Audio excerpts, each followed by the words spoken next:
Hello and welcome to the Unfiltered Experience with Tara and Louisa. We are two girls who speak the truth about the struggle of never feeling enough whilst growing up in a world of filters and comparison. Here we will have raw, relatable and authentic conversations to empower you on your path to self-development. Come with us on the journey of unlearning. Hello guys and welcome back to this week's episode of Unlearning. We today have a very special guest, my long-term best friend but also very well-educated Chinese medicine doctor, Dr. Sonic. Hello everyone. Hello, it's nice to be here. Sonic and I have been friends since I was 18. Yeah, something like that. Yeah, we met at a festival in a previous life and we just clicked and it was like the universe put us together, and Sonic has been there for me through all of my ups and downs in my life, and I've watched you become a huge force in wellness and your beliefs around Chinese medicine, seeing people as a holistic being and treating them as a holistic being has been really inspiring for me in my own health journey. And I really wanted to bring that to you guys today because I think unless you're in a rock bottom place or your parents went through Chinese medicine, I didn't know anything about it. I had absolutely no idea what it was, and until you are faced with a really serious injury that won't go away or you've tried everything, it's one of those things that people go, oh, why don't you try that? And for me, like I was having these really bad gut issues after I went to Bali belly, as most people would have experienced, and it just didn't go away. I came and saw Sonic and it literally was gone. He did acupuncture and like a few things, and we had a huge session together, which is just normal practice for Chinese medicine doctors, which is not normal practice in Western medicine. You get those like 15-minute appointments. Straight away, I had a difference in my gut, and I've realized like we've got to treat our bodies as beings rather than a separate thing. Do you want to tell us about what Chinese medicine is, and then talk to me about how you got into Chinese medicine? Yeah, I'd love to. And firstly, thank you for that intro, because it has been pretty nice to watch the evolution of you as well. And I guess being long-term friends, we have watched both of us grow, and it's a nice thing to be able to do. I think you really hit the nail on the head with that, is people don't hear about Chinese medicine until they're at the end of their tether. And it's a really common line for me to hear in clinic is, oh, I wish I knew about this earlier. And I say, like, I wish you did too, because Chinese medicine is really helpful to people. And it's unfortunate that it's only once things are really bad and they've exhausted every other effort that they come in, and then they're like, oh, this really helps. So yeah, I think that was a really great way to say that. In terms of what Chinese medicine is, well, it is a system of medicine that, of course, originates from China, and it dates back somewhere between 2,500 to 3,000 years old, which it tells us two things straight away. One, and I'm not a mathematician, but it means it has helped a lot of people. And two, when we live in a world where we're pretty critical of information, things don't last that long unless they've got value to add. And something that has been around for 3,000 years, then obviously there's a lot of value that it can add. So what is it? It is a system of medicine that originates from the sages in China observing the universe. They observed the universe, and through their powers of observation, they came to the understanding that we as humans are a reflection of the universe. We are the microcosm to the macrocosm. And with that understanding, we can accept that everything that happens outside happens inside, but just to a different level.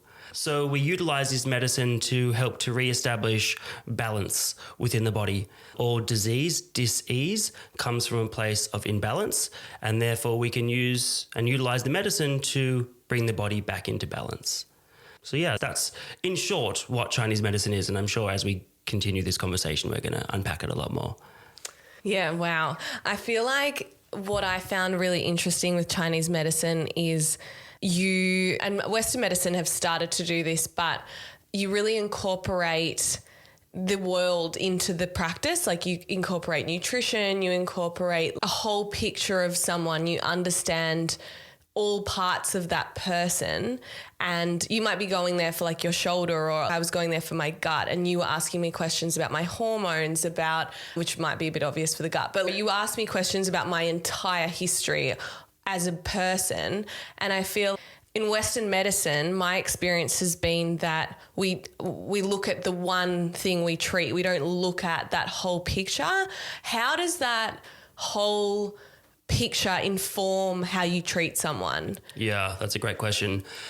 Chinese medicine is really about treating people, not symptoms. So if we're using the example of someone with a sore shoulder, they come in, but why does that person have a sore shoulder and their friend, they both go rock climbing, one of them gets a sore shoulder? Why do they have a sore shoulder but their friend doesn't?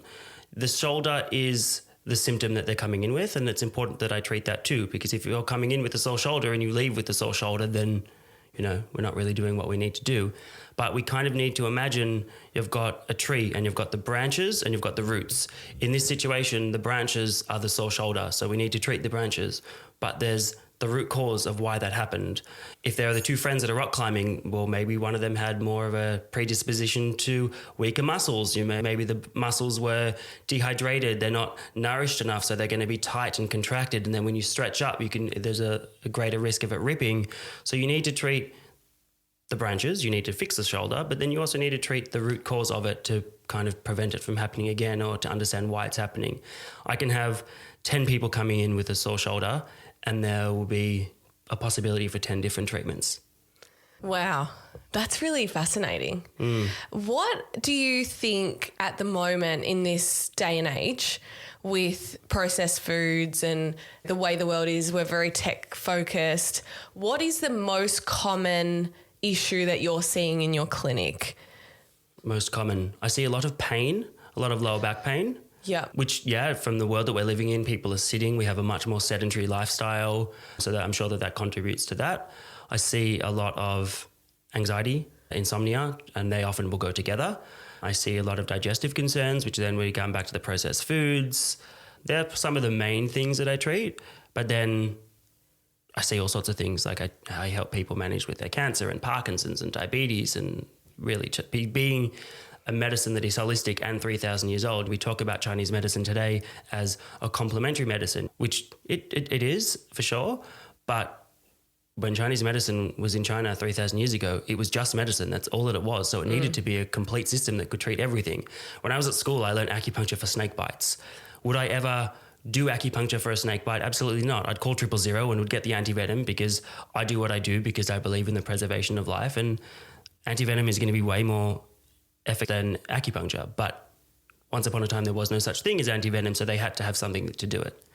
For the listeners listening to this episode and they've never gone to a Chinese medicine doctor before, and they might be going, I don't qualify, or I don't know when I would go to a Chinese medicine doctor. Do you want to give us the real perspective on when and why to go?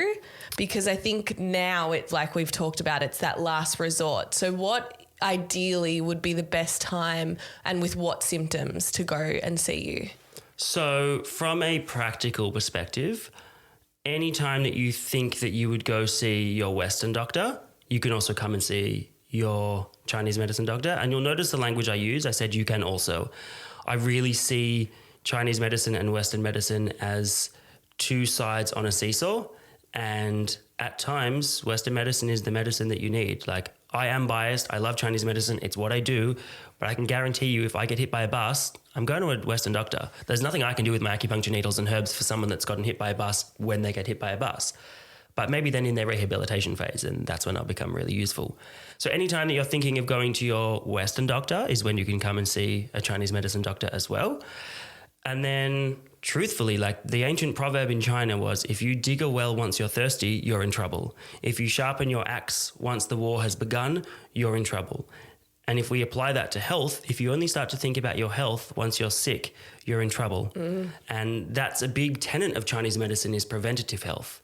So it is doing what you can do to prevent illness. And in ancient China, the Chinese medicine doctors weren't assessed on their ability to nurse people back from sickness, but their ability was assessed based on how well they could keep the emperor healthy. And it totally flips the way we look at health, because how many healthy people go to a doctor and the doctor's like, what can I do for you? And nothing, I'm healthy. Well, then what are you doing here? Don't waste my time. Yes. But if you came to a Chinese medicine doctor and it's like, how are you going? Well, I'm healthy, but I want to stay healthy. Oh, fantastic. Because we're not just assessing health as disease. We can look at you and be like, okay, you're healthy, but how's your energy like? what's your sleep like? What's your digestion like? Are there things that we can improve or keep it that way to make sure that you're able to do the things in life that you want to do and maintain your health? So important. I feel like as I've gotten into my late 20s and I was getting off birth control, I started looking into natural medicine to deal with my hormone health, because when I went to a Western doctor, and I have the same beliefs as you, that when it's great to deal with it with both avenues, and I'm only going to win when I'm looking at myself through both. And I went to this Western doctor because I had dealt with a lot of hormonal acne. You guys have all heard about my story on the podcast. And they said to me when I had to get off the pill, like, okay, well, if you get hormonal acne, we'll pop you on Roaccutane, so you'll be fine. And that was sort of the only solution they had for me. It was either antibiotics, doxycycline, or Roaccutane. And for me, was going through this big change of getting off this drug, and I thought, I don't want to just get on another one to mask that drug. Like it didn't sit well with me and what I was doing in terms of my spiritual practices and my wellness approach to life. And so that's when I started with a naturopath, and that opened me up to you and to natural medicines and how we can utilize nature and the earth, and how there's been, it makes sense. Like we came as cavemen, right? So they had to have some sort of way to deal with certain things. And so we can lose sight of that when we live in that real Western left logical brain side of things. Totally. It's awesome that it's becoming more mainstream, but in the past it's been seen as this like woo-woo. Some people see it as like bullshit, right? Yeah. And I really want to I assume a lot of my listeners wouldn't have those beliefs because of the nature of the podcast, but it's so important to hear people like you break down those stigmas and really talk about the benefits, because we don't want to wait till it's too late. Yeah. So I've got a lot of things to say to that comment. Firstly, yeah, with the coming off birth control and then we can give you Roaccutane or doxycycline, to me, that's very much a branch treatment. You're getting acne, we'll give you something to deal with the acne. Yeah, it will help the acne, but what is the root cause of it? None of those medications will identify the root or treat the root cause. So to me, it's not the best form of treatment. And I'm not dissing Western medicine. They're working within the framework that they work. And we haven't got into this yet, but my original plan was to be a Western doctor. I finished school and was like, I'm going to be a doctor. From the young age, I always thought I was going to be a doctor. I always wanted to be a doctor, and went to Melbourne University, studied neuroscience as my pathway into medicine. And it was only once I got sick and I went down the route of Western medicine, and it did help me, but it didn't get me to where I needed to get to, that I guess my health journey began. And that's when I came across Chinese medicine, and that enabled me to realize, there's actually more than one way to be a doctor. And the philosophy behind Chinese medicine really aligned with me. And yeah, I just was like, cool, I'm still going to be a doctor. I'm just going to be a doctor of a different type. I want to help people in the way that I was helped, because there are amazing Western doctors doing amazing things. And I want to be an amazing Chinese medicine doctor who does amazing things. And in terms of people thinking that it's woo-woo, yeah, often when I talk to people, they're like, I'm not sure if I believe in Chinese medicine.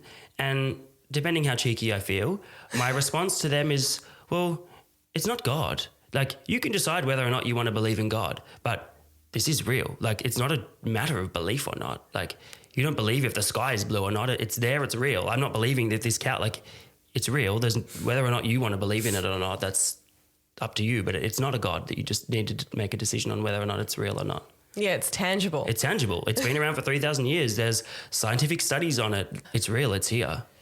Let's go into your story, because I think what you touched on is quite amazing.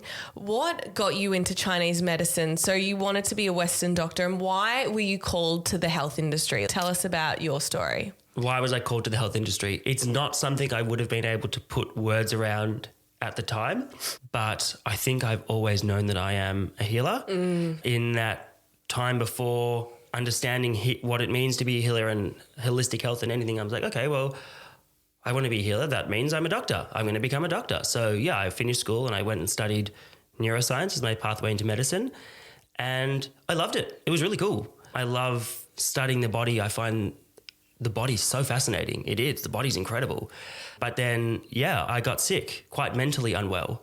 And I see that now in hindsight as my body was telling me, okay, things have been going all right so far, but it's time to level up. You are limiting yourself. You're limiting your views. You're not getting to your potential. I was almost trapped within the confines of systems that I created for myself that didn't need to exist. And I think my mental ill health was a bit of a wake-up call for me.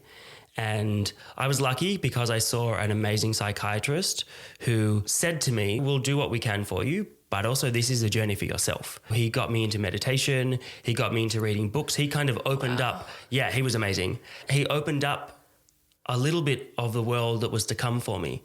And as I started to look into it deeper, so many truths started to come up. Like, this is something that I'm feeling, but where is it coming from? It became a quest for me to understand the nature of my reality. And as I went through that and got help, then I came across Chinese medicine. And then things started to shift and change really quickly. Did you go to a Chinese medicine doctor at that time? Yeah, I actually started off at a naturopath. She was a naturopath who had studied in Canada, and I'm not sure how it works there, but was able to do a little bit of acupuncture. The acupuncture really helped me. Mm-hmm. And then I was like, okay, well, if what I'm loving is the acupuncture, I should go to a Chinese medicine doctor. Wow. So I did that.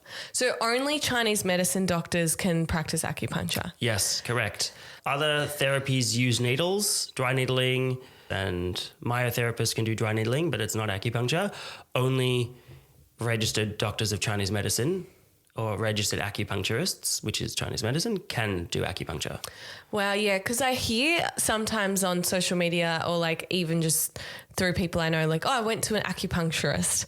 And I always wonder, is it a step further? Are they practicing Chinese medicine? So yeah, that answers my question. So if they went to an acupuncturist, then that acupuncturist, assuming that they studied in Australia, which truthfully they probably would have had to do some type of study, because to do acupuncture in Australia, you have to be registered with APRA, so the same as doctors, dentists, all of those types of healthcare practitioners, and you have to be registered with the Chinese Medicine Board of Australia.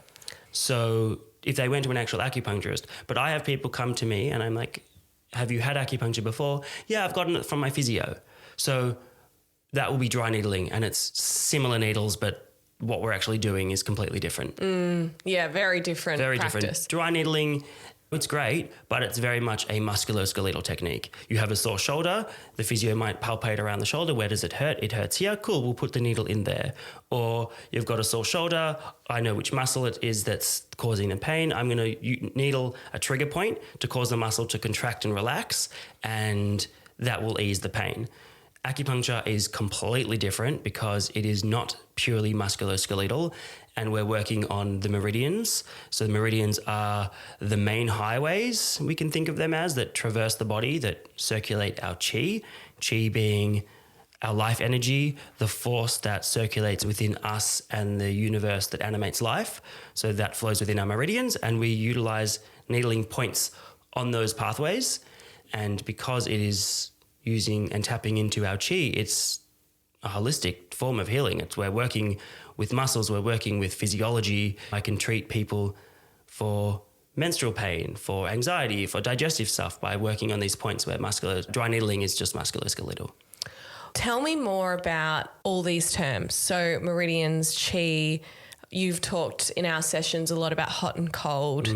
Do you want to delve into the practical side of how it all works, like what a session looks like and what you talk about and what you treat? Yeah. So if we're talking meridians, I want you to imagine a map of the human body. Like think about the human body and then imagine it's got like a bit of a meltways superimposed on it, but there are just 14 roads. So you have some roads on your leg, some roads on your arm, one road that travels up the center of your body on the front, and one road that travels up the center of your body on the back. Now these are your highways, meridians, and this is what your qi flows through. Once again, qi being your life energy. Now I want you to imagine that you were driving. After this session, you had to drive to Geelong. How would you want that drive to be? You want to hop into your car and you want there to be petrol. You want the traffic conditions to be nice. You want to get green lights. You want the weather outside to be good. You don't want it to be raining or too sunny because then it makes it a bit harder to drive. And you want the heating and the aircon in your car to be good. You don't want there to be any oil spills. And if that's the conditions that you drive in, when you get there, you'll be like, oh, that was good. But on the flip side, if you hopped into your car and there was no petrol, your chi was weak, and there was really bad traffic and you got every red light and there was oil spilt on the road and your heating wasn't working and everything was bad, you'd get there and you'd be like, oh, I hated that drive. And it's kind of the same within our body. If everything is flowing nicely, we have enough chi, there's no oil spills within the meridians, the temperature of the body is the way it should be, then everything is going to flow really nicely and we're going to be in a good state. And if it's not, then we're going to be bad. So they're kind of how we think about what we're doing, because with acupuncture, really what we're doing is we're just balancing the flow of energy. Energy is flowing through the body constantly, and we just want to make it balanced and harmonious, because when we do that, we are able to enter homeostasis. Homeostasis is internal body balance. And when we are in a place where we can be at homeostasis and balance, there's a remarkable capacity to self-heal. And we know that. We've all witnessed it happen. You're cutting your vegetables to make dinner and you cut your finger. You don't think to yourself, finger, I want you to scab. No, it just happens. And you've watched it happen really quickly when you've been healthy, and you've watched it happen slowly when you've been fatigued and sick and your immunity's been down. Something that normally would heal in a week has taken longer.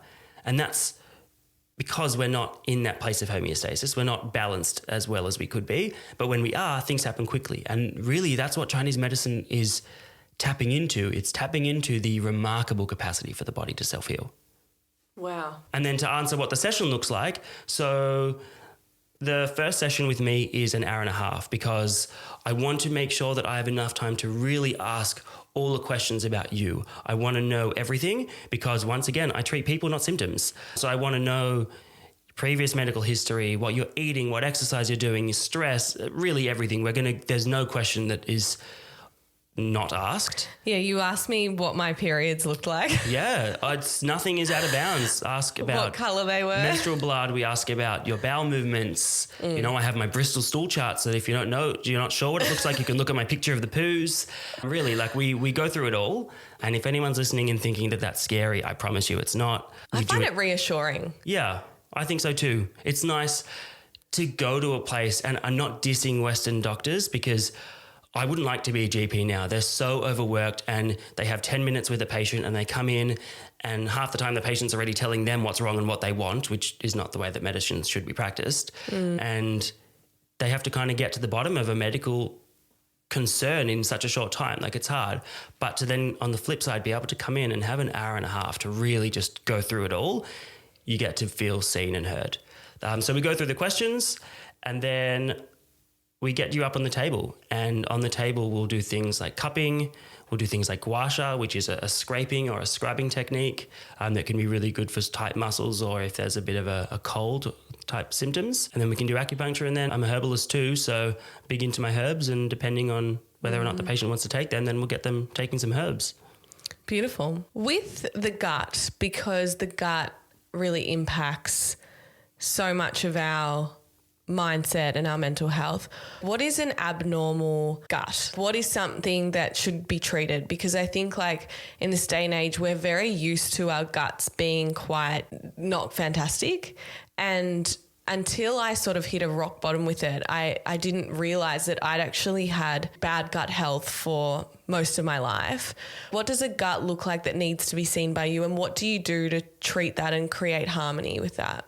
So I guess I'll answer that question by explaining what I think healthy digestion is. Yeah. And then if you don't have these, then this is the time to come and see a Chinese medicine doctor. Yeah. But healthy digestion is you eat your food, it goes into your stomach, there's no abdominal discomfort, there's no bloating, there's no stomach rumbling.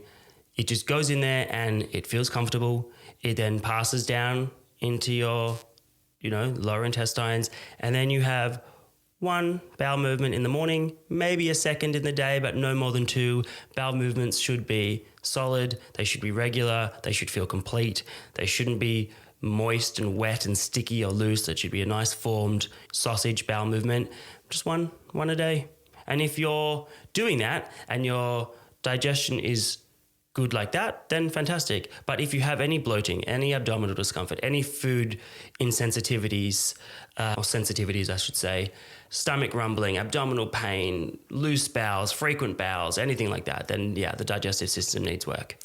So for me, if I eat well, I will have healthy bowels or a healthy digestion. As soon as I step outside that realm, I have an unhealthy, I need treatment, right? Mm-hmm. Things are a bit of a mess. Is there a capacity for the gut to have processed foods without reacting badly? Every person is going to be different. Mm-hmm. There are some people who have celiac and they'll never be able to eat gluten and things like that. So it's going to be different for everyone. But I do think that there is the capacity to be able to eat things that are bad for the digestion and be able to handle it. Like, in the end of the day, we want to do things right, but we also are here to have a human experience and to live.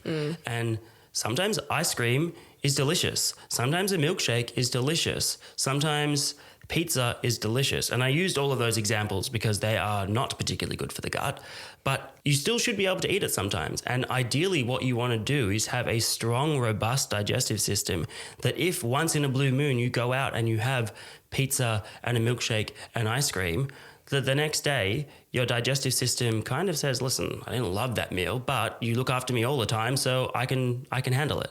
But if people are eating the wrong things frequently, then the digestive system is going to become weak, and you put a meal like that in and it just won't be able to tolerate it. You need to think of your digestive system as a fire, and when you put the right wood on your fire continues to burn and it's strong and it's robust. Then if you go and put the wrong wood, pizza, milkshake, ice cream, it just burns through it. But a lot of people do not have strong, robust digestive fires, and I don't think many people eat well, and I know that that's a really big comment to make, but there is a philosophy of Chinese medicine dietetics which then talk about what is the right thing to eat. Thank you for coming this far in my interview with Dr. Sonic. You have got to the end of part 1. We will be back next Monday at 5 p.m. for part 2 of this interview. We'll see you then.